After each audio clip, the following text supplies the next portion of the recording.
میاں بیوی کی زندگی میں اگر کوئی دشواری پیش آئے اس کا حل نکالیں، نہ کہ اپنے رشتے کو خراب اور ختم کریں۔ شوہر کے ذمہ یہ ضروری ہے کہ وہ اپنی بیوی کے ساتھ محبت کا، مروت کا، رعایت کا سلوک کرے۔ اسی طرح بیوی کے ذمہ ہے کہ شوہر کا حق ادا کرے۔ حضور صلی اللہ علیہ وسلم نے آخری درجے کی بات کہی کہ اگر کائنات میں کسی کو سجدے کی اجازت دیتا تو بیوی کو کہتا اپنے شوہر کے آگے سجدہ کرے۔ بسم اللہ الرحمن الرحیم وبہ نستعین۔ آج کل ہمارے شہر میں بکثرت نکاح ہو رہے ہیں۔ چھٹی کا زمانہ ہے، عام طریقے پر چھٹیوں کی وجہ سے ان دنوں میں نکاح بکثرت ہوتے ہیں۔ جن جوڑوں کے نکاح ہو رہے ہیں اللہ تعالیٰ ان کو خوشگوار، پربہار، باوقار زندگی عطا فرمائے۔ نکاح کے سلسلے میں یہ بات سمجھنے کی ہے کہ یہ جہاں فضیلت والا عمل ہے وہیں بہت بڑی ذمہ داری ہے۔ قرآن مجید میں اللہ نے فرمایا ہن لباس لکم وانتم لباس لہن، بیویاں تمہارے لیے لباس کی طرح ہیں اور تم اپنی بیویوں کے لیے لباس کی طرح ہو۔ انسان لباس پہنتا ہے، کپڑا پہنتا ہے زینت کے لیے، اپنے جسم کے حصوں کو چھپانے کے لیے، سردی گرمی سے بچاؤ کے لیے۔ لباس کہہ کر قرآن مجید نے اس رشتے کی اہمیت کو واضح کیا کہ میاں بیوی ایک دوسرے کے لیے پردہ پوشی کا ذریعہ ہیں، عیبوں کو چھپائیں گے، ایک دوسرے کو راحت پہنچائیں گے، زینت کا باعث بن جائیں گے۔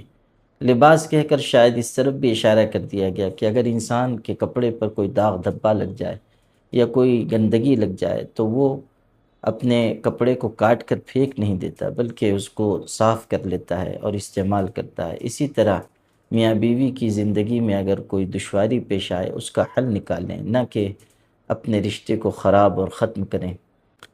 نبی کریم صلی اللہ علیہ وسلم نے فرمایا ہے تم میں سب سے بہترین وہ ہے جو اپنے گھر والوں کے لیے بہترین ہو۔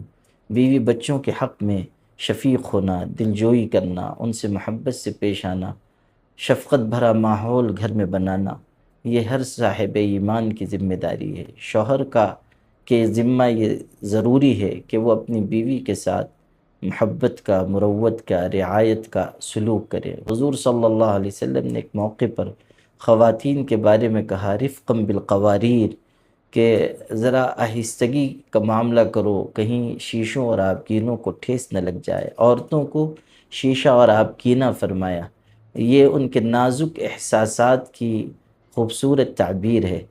خود نبی کریم صلی اللہ علیہ وسلم نے اپنا عملی نمونہ پیش کیا وَأَنَا خَيْرُكُمْ لِأَهْلِي، میں اپنے گھر والوں کے لیے تم میں سب سے زیادہ بہترین ہوں۔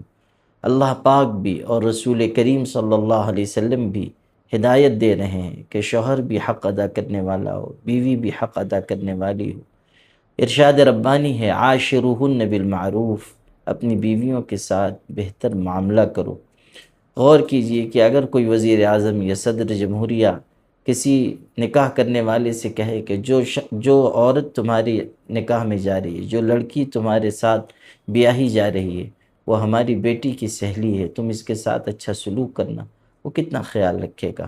خود اللہ کہہ رہا ہے کہ جو تمہاری نکاح میں جا رہی ہے، جو لڑکی تم سے بیاہی جا رہی ہے وہ معمولی نہیں ہے، وہ ہماری بندی ہے، تم اس کا خیال رکھنا۔ اگر وزیر اعظم کی ہدایت نظر انداز کی جائے گی وہ ناراض ہوگا، اگر اللہ کی ہدایت نظر انداز کی جائے تو کیا اللہ ناراض نہیں ہوگا؟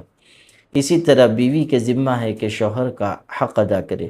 حضور صلی اللہ علیہ وسلم نے آخری درجے کی بات کہی کہ اگر کائنات میں کسی کو سجدے کی اجازت دیتا تو بیوی کو کہتا اپنے شوہر کے آگے سجدہ کرے۔ اس سے بڑھ کر شوہر کے مقام اور احترام کی اور کیا بات ہو سکتی ہے؟ یہ بات بھی آئی ہے بیہقی شریف کی روایت میں کہ اگر شوہر عذر شرعی کی بنیاد پر بیوی سے ناراض ہو تو اس بیوی کی نماز قابل قبول نہیں ہے۔ شوہر اور بیوی ایک دوسرے کا حق ادا کریں، اللہ سے ڈریں۔ یا ایھا الناس اتقوا ربکم، کہا گیا اپنے پروردگار سے ڈرو جس نے تم کو ایک جان سے پیدا کیا، اسی سے اس کا جوڑا بنایا، اسی سے اس کا جوڑا بنایا۔ یہ در حقیقت اشارہ ہے کہ اگر شوہر بیوی پر ظلم کر رہا ہے تو وہ کسی اور پر نہیں، خود اپنے وجود پہ ظلم ڈھا رہا ہے، اس لیے کہ یہ جوڑا اس کا زمین پر نہیں آسمان پر بنا ہے، جوڑا اس کا اللہ تعالیٰ کے نام پر جڑا ہے۔ اس لیے رعایت کرنا اور حق ادا کرنا ضروری ہے۔ اسی آیت میں یہ بھی ہے وَاتَّقُوا اللَّهَ الَّذِي تَسَاءَلُونَ بِهِ وَالْأَرْحَامَ، اس اللہ سے ڈرو جس کا نام لے کر ایک دوسرے سے حقوق کا سوال کرتے ہو، اور رشتہ داریوں کے بارے میں اللہ سے ڈرو۔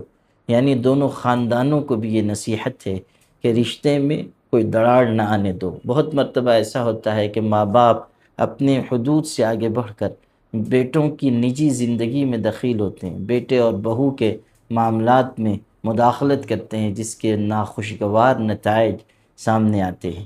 ایسا نہیں کرنا چاہیے، یہ نہایت نامناسب بات ہے۔ یہ بھی دیکھنے کو ملتا ہے سماج اور معاشرے میں کہ ساس ایک طرف ہے، بہو ایک طرف ہے، گھر کا ماحول خراب ہے، نہایت کشیدگی، بلکہ کہیں کہیں تو ایسا معلوم ہوتا ہے کہ ساس اور بہو ایک طرف اسرائیل ہے، ایک طرف فلسطین ہے، اور دونوں کے درمیان رسہ کشی ہے۔ ابھی شادی ہوئی نہیں کہ یہ جھگڑا شروع، ماں سمجھتی ہے کہ میں مالک اور بیوی سمجھتی ہے کہ میں مالک، اور اس مالک مالک کے جھگڑے میں جو شہید ہوتا ہے وہ عبد المالک ہے، جو بیچارہ بیچ میں ہے، وہ اس جھگڑے کی وجہ سے نقصان اور خسارے میں، ماں کی طرف جھکے تو بیوی ناراض، بیوی کی طرف جھکے تو ماں ناراض۔ یہ کشیدگی اور یہ آپس کے تعلقات کی ناخوشگواری نہایت نامناسب ہے۔ ازدواجی زندگی تو اس لیے ہے لتسکنوا الیہا، تاکہ سکون حاصل ہو۔ اگر سکونی غارت ہے تو پھر ازدواجی زندگی کا حسن غارت ہو گیا۔ اس لیے ماں باپ کو بھی خیال رکھنا چاہیے، رشتہ داروں کو بھی خیال رکھنا چاہیے، دونوں خاندان کے لوگ بھی پاس لحاظ رکھیں، اور ایسی زندگی گزاری جائے جو دنیا ہی میں جنت کا نمونہ ہو۔ حضرت عبداللہ ابن عمر رضی اللہ عنہ ارشاد فرماتے تھے ان فی الدنیا لجنتا من لم يدخلها لم يدخل جنت الاخرہ، دنیا میں بھی ایک جنت ہے، جو اس دنیا کی جنت میں داخل نہ ہوا وہ آخرت کی جنت میں بھی داخل نہیں ہو سکے گا۔ اشارہ اس طرف ہے کہ طاعت، عبادت، اللہ کی خشیت اور حق کی ادائیگی کے نتیجے میں ایسی پیاری زندگی ملے گی جو جنت کا نمونہ ہوگی۔ انسان خوش و خرم رہے گا، عافیت و سکون کے ساتھ رہے گا، اور جو انسان اس دنیا کی جنت میں داخل ہوا وہی طاعت اور عبادت کی برکت سے آخرت والی جنت میں بھی داخل ہوگا۔ اللہ تعالی ہم سب کو اچھی اور پیاری اور پاکیزہ زندگی عطا فرمائے۔ وآخر دعوانا الحمد للہ رب العالمین۔